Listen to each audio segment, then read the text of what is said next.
All right, Tegan, thanks. And we've got Bridget from US Cellular here to talk about something that most people come across during the summer. I know I've been a victim, and it's sort of dealing with your phone in either extreme heat or water. So Bridget, you brought a couple things for us. Let's talk about what you've got. Yeah, so first off, when your phone is out in the elements, you really want to take precautionary steps. So Sure. investing in a life-proof case that's going to provide water resistancy is step number one. Now, if for some reason you don't have that as an option, use your common household items such as a Ziploc bag. Okay. Throw your phone in there. It's going to offer you It's still some waterproof. It's going to offer you protection. Okay. There is a possibility of water seeping in, but it's going to be a lot better than not having anything at all. And here's something too, is if I have it in a Ziploc bag, it actually still recognizes my finger. I can still use the screen. Yeah, it's absolutely. Sometimes you're going to be able to, depending on if you have any glass screen protector too, Sure. the layers of protection on there. Now, the other thing is act fast. If your phone is exposed to water, we really want to make sure that you take the time to dry the phone off. If you can remove your battery, please do remove that battery.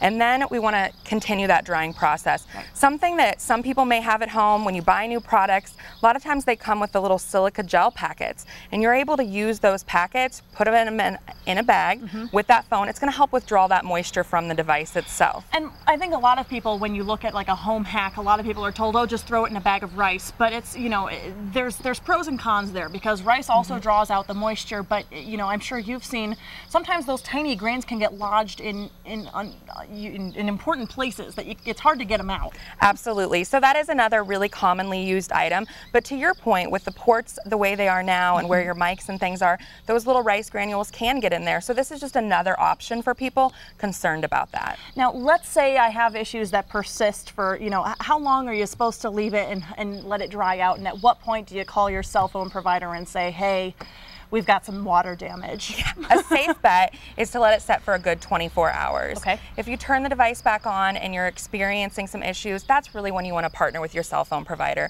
US Cellular is here with knowledgeable and friendly associates to ensure that we can help resolve those matters, and always be honest about what happened, because it's going to allow your cell phone provider to really figure out the best solution for you based on what happened. Yes, it's one thing to say, I don't know. It's another to say, I was at the pool and it was in my pocket. Absolutely.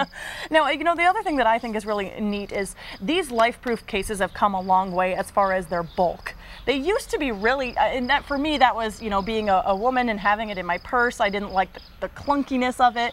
But these life-proof cases are pretty slender in that you don't necessarily notice it's there. They really are. This is one of my favorite versions because this one does not have the plastic over the screen, so you can already have whatever. If you invest in a glass screen protector to keep the clarity of your screen up, you can use that one with this. Okay. So it really allows you to continue to use your phone the way. And also, if you maybe don't want to use this case all year round, you want to be able to adjust your cases in and out. Right. This is another great option for your summer, and then you can switch back. But again, to your point, they're thinner and they do allow you to keep the function of your phone up. Now, as far as having my phone out in the heat, do I need to leave it out of the sun, or, you know, does that actually affect the product itself? That is a really great point. So heat is very damaging to devices. So make sure when you're out in the heat with your phone that you're keeping your phone in the shade. Never leave your phone in your car. Your car can exceed temperatures of 100 degrees, and that's very damaging to the internal components of your device. Sure. Also really important to allow it to cool naturally. Okay. If you immediately take it and put it in too cold of an environment,